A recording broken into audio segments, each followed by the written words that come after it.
नमस्कार,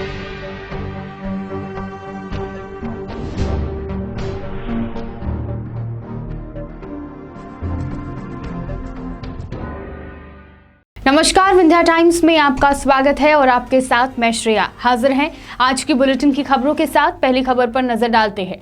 रीवा के सिटी कोतवाली थाना क्षेत्र अंतर्गत खामहा गांव में आज उस वक्त हड़कंप मच गया जब एक किसान से गांव में कृषि विस्तार कराने के नाम पर 6 लाख रुपए की ठगी हो गई, जिसके बाद पीड़ित परिवार ने थाने पहुंचकर शिकायत दर्ज कराई। दरअसल कोरोना काल में बड़ी संख्या में लोगों की नौकरी चली गई है। पहले लॉकडाउन, बाद में कोरोना वायरस के खतरे के कारण कृषक वर्ग पहले ही आर्थिक मंदी से जूझ रहा है। ऐसे में रीवा में कृषि विस्तार को लेकर ठगी हो रही है, जिससे पीड़ित परिवार सकते में है। बता दें कि किसान परिवार के साथ 6 लाख रुपए की ठगी के बाद आरोपी फरार हो गए हैं। कृषि विस्तार के बहाने किसान से 6 लाख की ठगी की गई। ये पूरा घटना कंपनी के फ्रेंचाइजी देने के नाम पर हुआ है। मुकेश पिता गंगा प्रसाद चतुर्वेदी निवासी खामा के आए हैं। गंगा प्रसाद चतुर्वेदी जी कृषि विस्तार अधिकारी थे, वर्तमान में वो रिटायर हैं।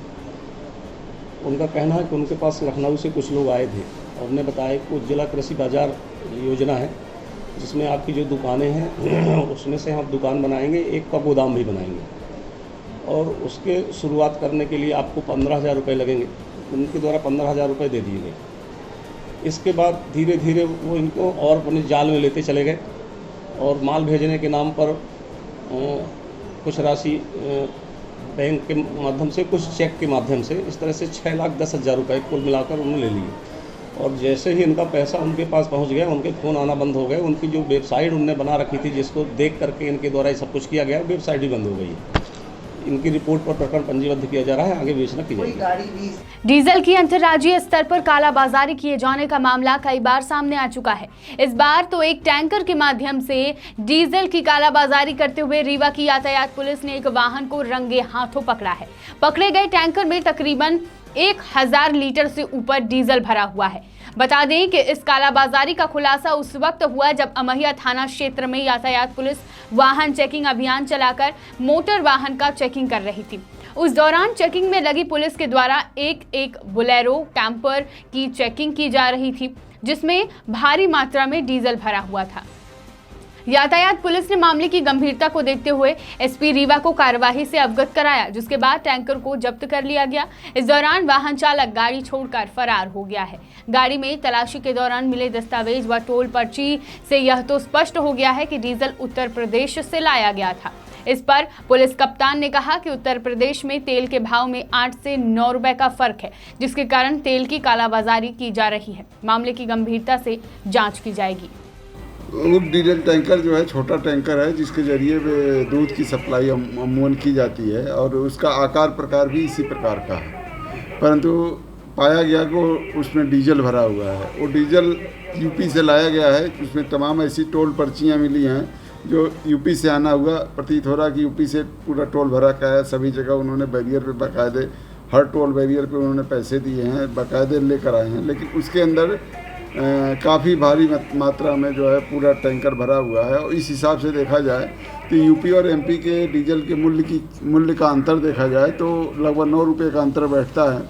तो इस हिसाब से जो है ये बहुत बड़ी कालाबाजारी है और इस कालाबाजारी को पकड़ने में हमारी यातायात पुलिस ने सफलता प्राप्त की है। थाना अमहिया द्वारा इस संदर्भ में कार्रवाई की जा रही है। अभी आरोपी इसमें नहीं पकड़े, आरोपी भाग गया था, लेकिन इसमें वाहन मालिक सहित जो आरोपी हैं सबको मुलजिम बनाया जाएगा। चूँकि टोल बैरियर पे रुके थे तो हम सीसीटीवी फुटेज भी खंगालेंगे। उसके आधार पे जो आरोपी हैं उसमें जितने लोग रहे सब मुलजिम बनेंगे। रीवा जिले के सगरा थाना के इटहा गांव अंतर्गत बीहर नदी में कल शाम मछली मारने गया युवक हादसे का शिकार हो गया और नदी में बह गया। बताया जा रहा है कि युवक का नाम राज बहादुर सिंह था। सगरा पुलिस और एसटीआरएफ की टीम घंटों तक सर्चिंग में लगी रही। आज सुबह तकरीबन 10 बजे इमरजेंसी ऑपरेशन सेंटर एसडीआरएफ एवं होमगार्ड को सगरा थाना अंतर्गत बीहर नदी के खरहरा घाट में एक युवक के डूबने की सूचना प्राप्त हुई।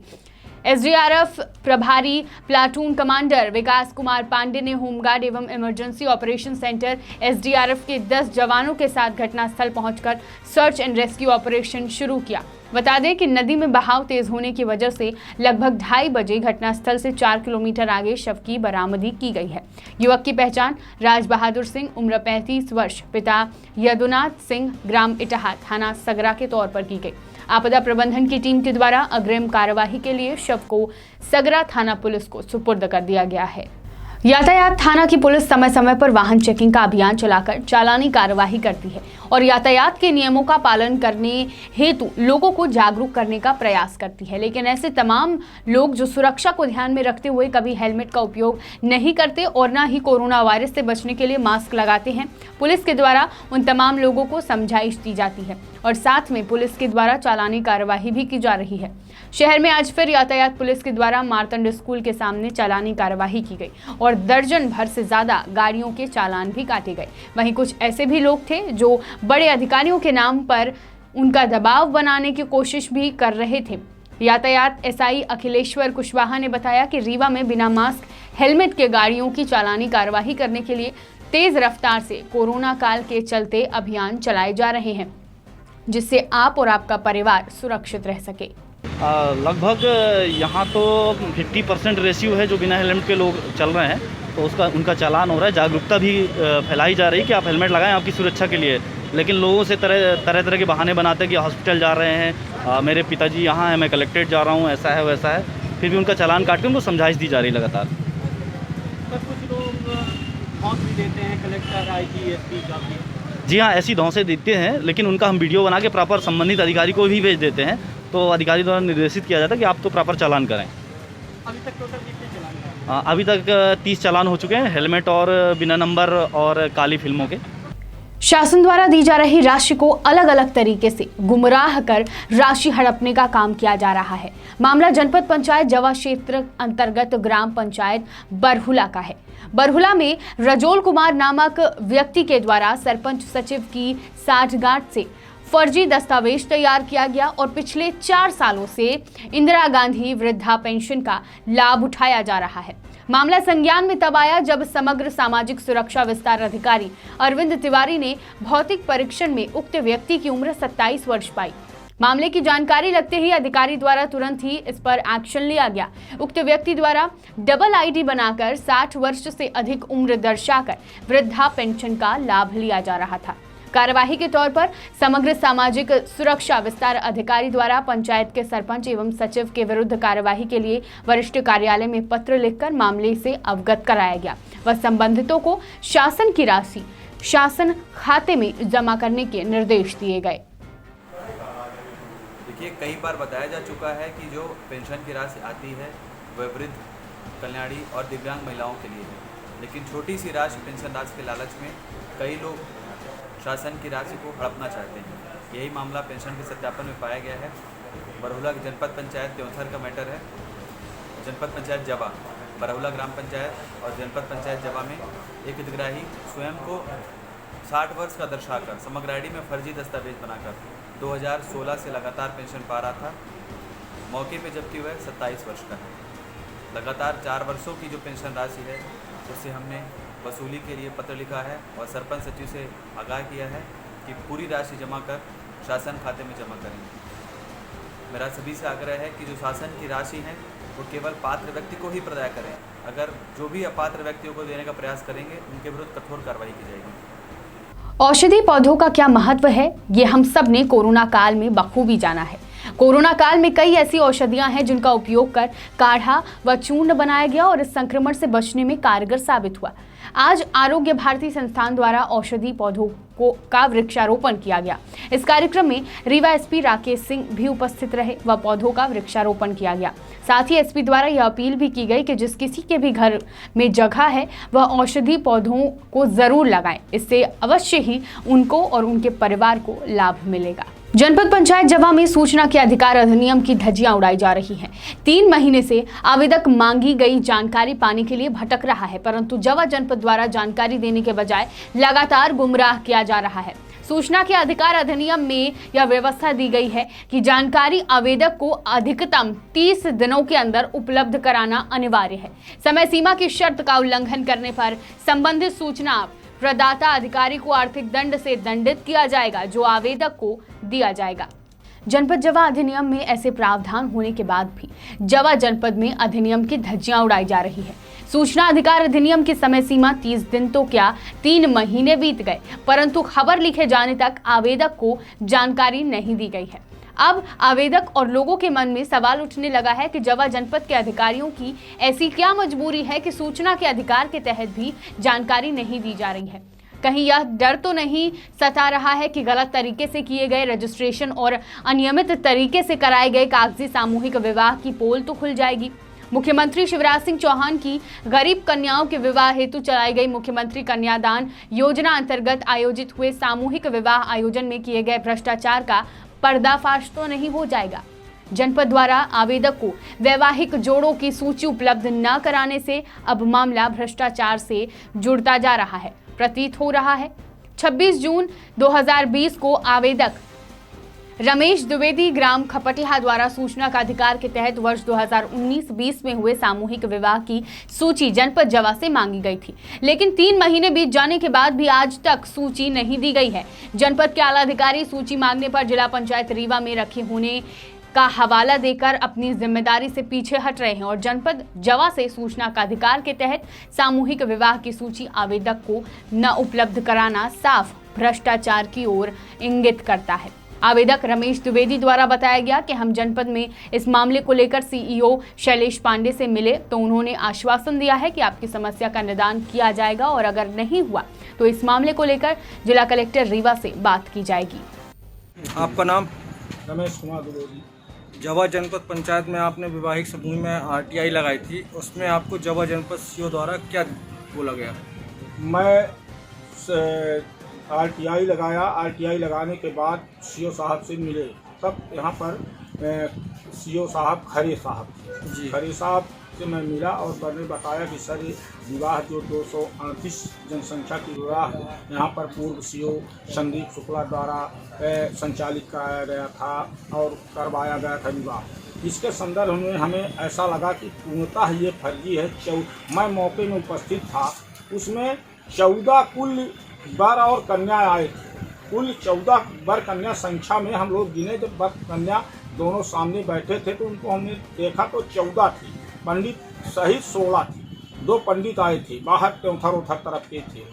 और इसके संदर्भ में 238 का जब इसको मैंने इसकी जानकारी लेना चालू किया तो 238 लोगों का विवाह यहाँ जवा में संचालित किया गया। 238 में पूर्णतः 14 थे और मैंने जब जानकारी मांगी सीओ साहब से आरटीआई लगाए तो उन्होंने कहा इसकी मेरी जानकारी मुझे कुछ नहीं, मैं सस्पेंड था, मुझे उस समय माने हमको कोई जानकारी नहीं है। इसमें प्रभारी सीओ आशीष दुबे ने बोलते हैं संदीप शुक्ला जी की जानकारी, वो पूर्व सीओ थे यहाँ पर, प्रभारी सीओ थे, उन्होंने इसका विवाह कराया और ये फाइल स्वीकृत की। हमने कहा कि इसमें तो प्रमाण के सहित हम बोल रहा हूँ कि मेरे ग्राम पंचायत डगडैया में 7 लोगों का विवाह हुआ। एक मात्र कुंज बिहारी कहार की बच्ची और दामाद आया था। इसके अलावा कोई भी 7 विवाह का पैसा मिला, 7 में एक भी कोई नहीं उपस्थित थे यहाँ पर। अब कैसे उनकी फाइल मंजूर हो गई, कैसे 51 हज़ार रुपये उनको मिल गया। फिर इसके बाद हर ग्राम पंचायतों में इसी तरह से मैं जानकारी लेने लगा तो बोले कि भाई कोई गया नहीं था और ऊपर सब है। उसमें ऐसा भी लग रहा है मुझे कि पंचायत के सचिव और रोजगार सहायक जिसका टीप लगाया जाता था उसमें सीओ कुछ लिख रहे हैं, सचिव लोग कुछ लिख रहे हैं कि सर ये विवाह 2 साल पहले हुआ, 3 साल पहले हो गया है और इसमें सर लेकर के वो कार्ड और जो भी रिकॉर्ड लगता है सारे रिकॉर्ड ले करके और विवाह करवा रहे हैं, हमारी लोगों की नौकरी चली जाएगी। इसमें कुछ ऐसे सचिव हैं जो कि वो जानते हुए भी दस्तखत किए हैं। इसका मैं प्रत्यक्ष प्रमाण दूंगा। पैरा ग्राम पंचायत में और गाढ़ा में तो विवाह का खैर हुआ नहीं, डगडैया में और सारी पंचायतों में मैं 87 पंचायत में चल करके इसके बारे में जानकारी दूंगा कि ये पूर्णतः फर्जी है और इसकी जानकारी ली जाए। और अब जो व्यक्ति ऐसा गलत किया है उसके ऊपर दंडात्मक कार्यवाही की जाए। बाबू से लेकर के और जितने माने उसमें भागीदारी निभा रहे हैं, जैसे सीओ संदीप शुक्ला उसमें मेन प्रभारी थे, उनका तत्काल जांच कराया जाए। और अगर जांच नहीं कराया गया इस विवाह के संबंध में तो मैं पेपर में कई बार निकलवा चुका, कई बार अधिकारियों को, जिला पंचायत और सीओ साहब को दे चुका, कलेक्टर साहब को दे चुका, कमिश्नर साहब को दिया। अंतिम रूपरेखा में हम लोग इसमें बिरसिंहपुर थाना प्रभारी आर.के. धारिया ने जानकारी देते हुए बताया कि दशगात्र कार्यक्रम में शामिल होने के लिए देर शाम युवती जा रही थी। रास्ते में ब्रिजलाल बैगा और शेखलाल बैगा ने बाइक रोककर युवती से कहा कि हम दोनों वहीं जा रहे हैं, चलो तुम्हें भी छोड़ दें। बहला फुसलाकर आरोपियों ने पीड़िता को अपनी बाइक में बैठा लिया और गंतव्य तक न पहुंचाकर चुंदी डोगरी के बियावान जंगल की ओर ले गए, जहां पीड़िता के साथ दुष्कर्म की घिनौनी घटना को अंजाम दिया गया। किसी तरह से पीड़िता आरोपियों के चंगुल से निकलकर अपने घर पहुंची और परिजनों को आपबीती सुनाई। पीड़िता ने जब अपने परिजनों को घटना के बारे में जानकारी दी तो परिजनों ने डायल 100 को सूचना दी, लेकिन डायल 100 में उपस्थित अधिकारियों ने थाना आकर रिपोर्ट दर्ज करने की सलाह दे डाली। साधन के अभाव में किसी कदर पीड़ित परिजनों के साथ बिरसिंहपुर पाली थाना पहुंची, जहां पुलिस के सामने अपनी आपबीती सुनाई। पीड़ित की शिकायत कर आरोपी ब्रिजलाल बैगा उम्र 27 वर्ष निवासी मठा टोला एवं शेखलाल बैगा के खिलाफ आपराधिक प्रकरण पंजीबद्ध कर मामले की विवेचना की जा रही है। एसडीओपी पाली अरविंद तिवारी के मार्गदर्शन में पाली टीआई आर.के. धारिया ने तत्काल टीम बनाई। टीम ने दबिश देकर दोनों आरोपियों को गिरफ्तार कर आज न्यायालय में पेश किया है।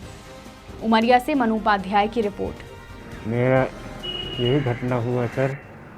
मेरा लड़की को इन लोग 2 आदमी रहे न, दरबार रही एक जगह, तो वहाँ मान लोग 8 बजे देखने के लिए जाने की तैयारी रहे, तो उन लोग रुकाई के और बैठा लिए और बैठा के जंगल में ले गए। वहाँ छेड़छाड़ करे बाहर लगे, गांव से बाहर, और वहाँ से बेटी छट करे तो भाग के आए, तो वहाँ घर में बताए। फिर इसमें में आदमी समझाए उनको, तो जिद करते तो 100 नंबर लगा दिए। 100 नंबर वाले बोल दिए कि नहीं तुम्हारा काम में ये वहाँ बनेगा थाना में। थाना में नहीं आ पाए सर, गाड़ी घोड़ा के प्रॉब्लम, गाड़ी घोड़ा नहीं मिल रहा थे, क्या किए जाए।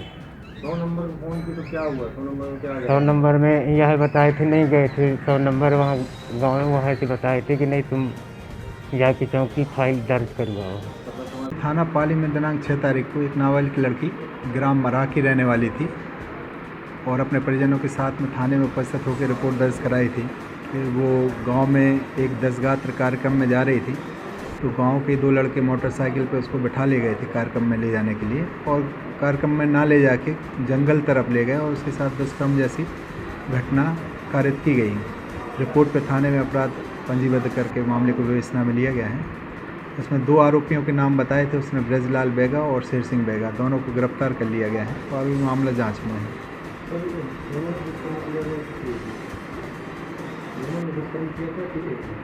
एक ने किया था, लेकिन एक उसको साथ में ज़बरदस्ती बिठाल के ले गया था और उसको जंगल तक खींच के ले गया था।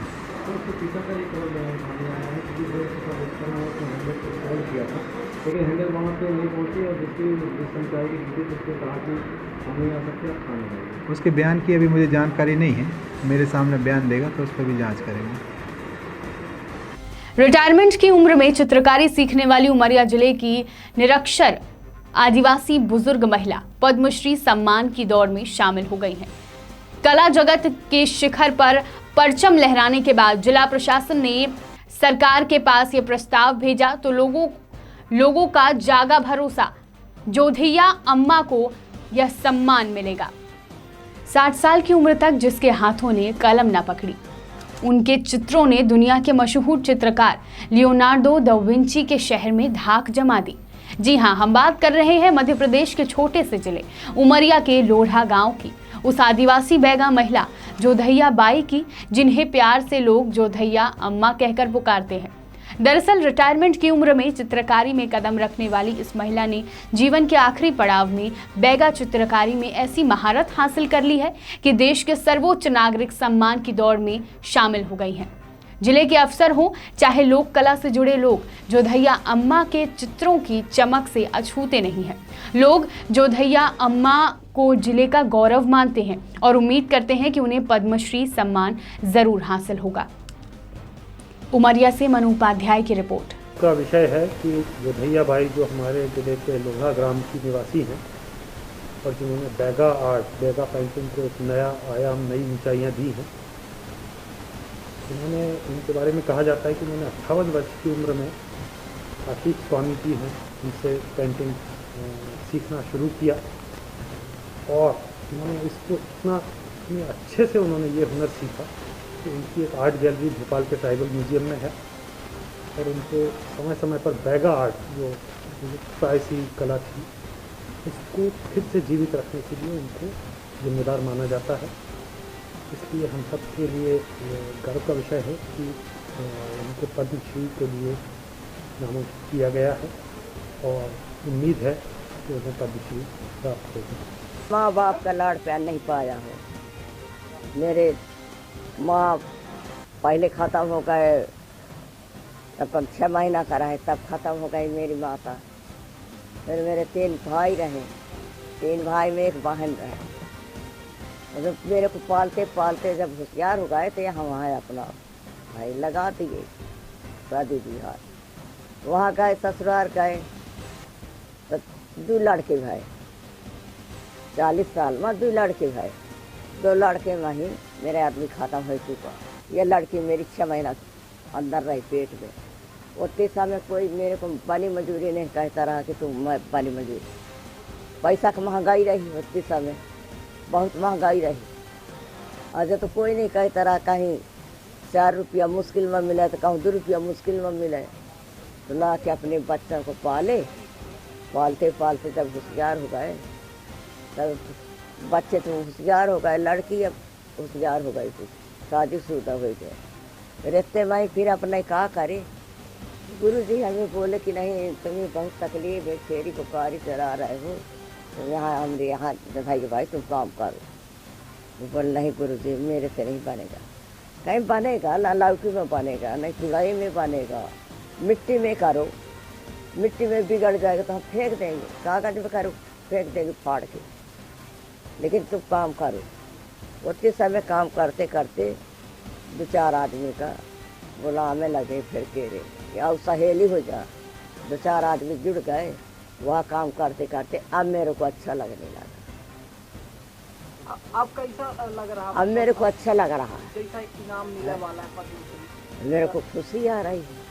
कभी सोचे रहता है खुशी आ रहा है कि बताओ मैं बचपन में इतना कभी सपने में सोचे रहा कि मेरे को? हाँ, कभी नहीं सोचे कि मेरे हो जाए।